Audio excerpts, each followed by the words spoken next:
This is Paraceratherium. Stand where its front foot comes down, and the print would swallow you whole. Its shoulder alone clears 5 meters. Above that, a long neck lifts its head higher still until it's stripping leaves off the top of trees. And this animal was a rhinoceros, hornless, and taller than any mammal that has ever lived on land. The numbers, based on the bones found, put it near an estimated 16 feet tall at the shoulder and around 24 feet from nose to tail. It weighed somewhere between 15 and 20 tons. A full-grown bull weighed about as much as 4 African elephants poured into a single body. Set it next to the largest rhino alive today, and the comparison falls apart. A white rhino stands a little under 2 meters tall and weighs maybe 3.5 tons.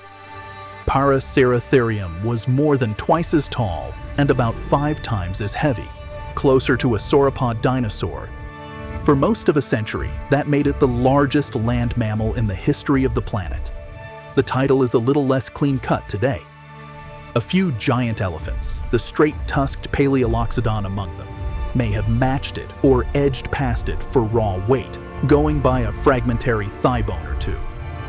But that argument is only ever about mass, but on height, there's nothing to debate. No elephant or mammoth that ever lived carried its head as far off the ground as this animal did. For a creature this famous, we're working with almost nothing.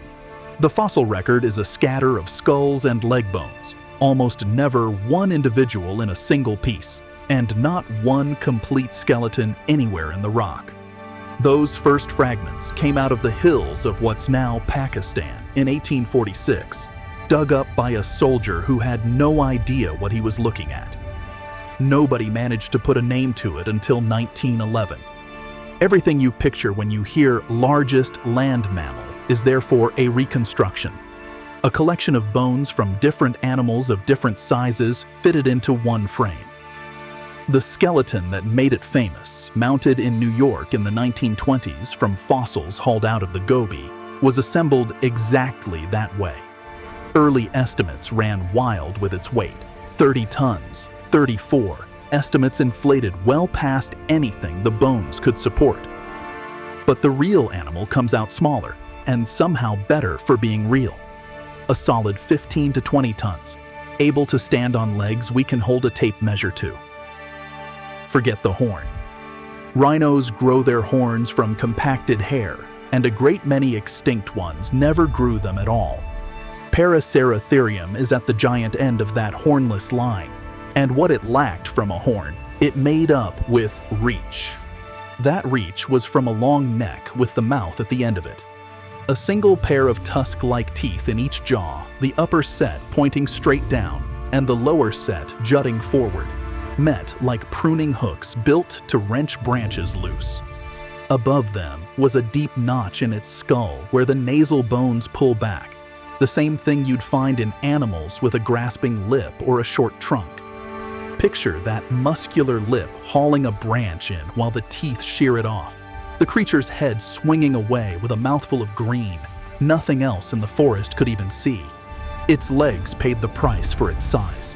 They stood long and dead straight, built like columns, because the only way to hold 20 tons off the ground is to stack the bones in a vertical line and let the skeleton carry the load instead of the muscle.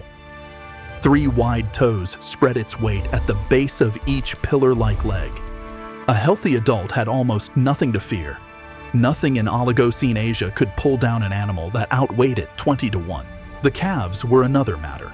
A young Paraceratherium was a meal to predators, and the Oligocene had plenty of takers. From the big hyenodonts on land to the crocodiles in the river country of what's now Pakistan, large enough to leave their bite marks on bones we still pull out of the ground, which is likely why the adults kept their young close, moving in small family groups, having a wall of mothers around the only ones a predator could actually kill. Being this large set the tempo of their whole life.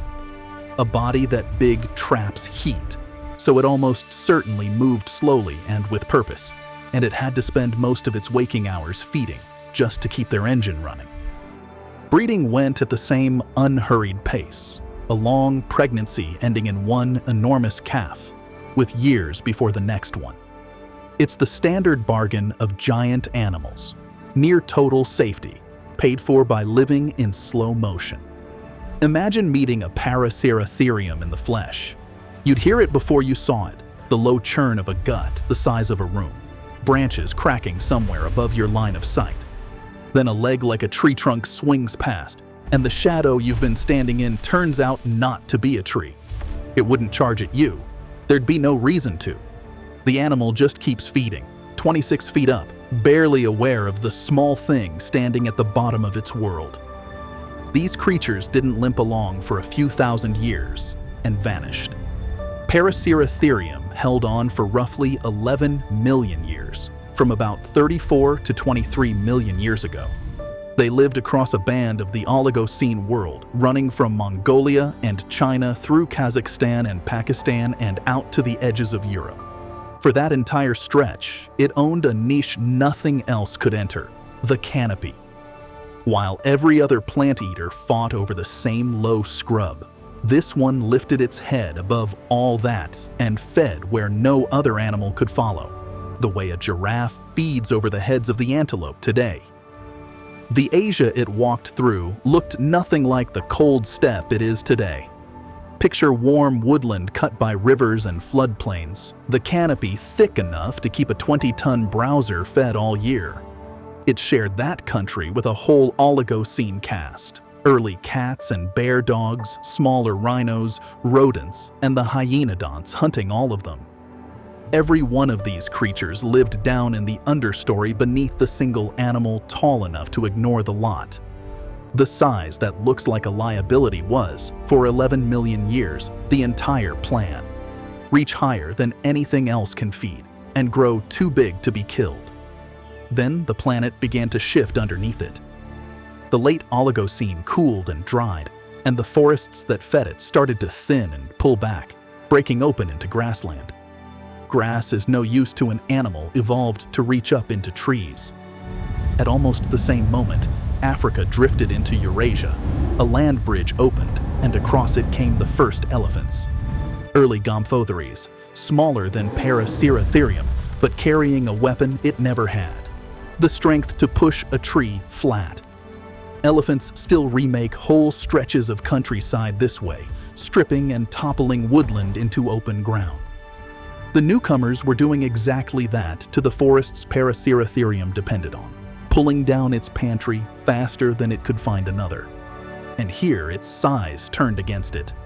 A giant with a long pregnancy and few young can't breed its way out of a crisis. So every calf taken by the new predators stalking the woodland edge was one it could barely replace.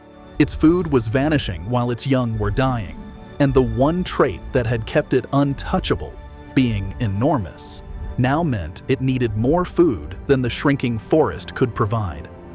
Around 23 million years ago, give or take, the largest land mammal the world had ever seen simply stopped turning up in the fossil record. There was no asteroid this time and no single ruinous year, only a body that had become too large for the world it suddenly found itself in.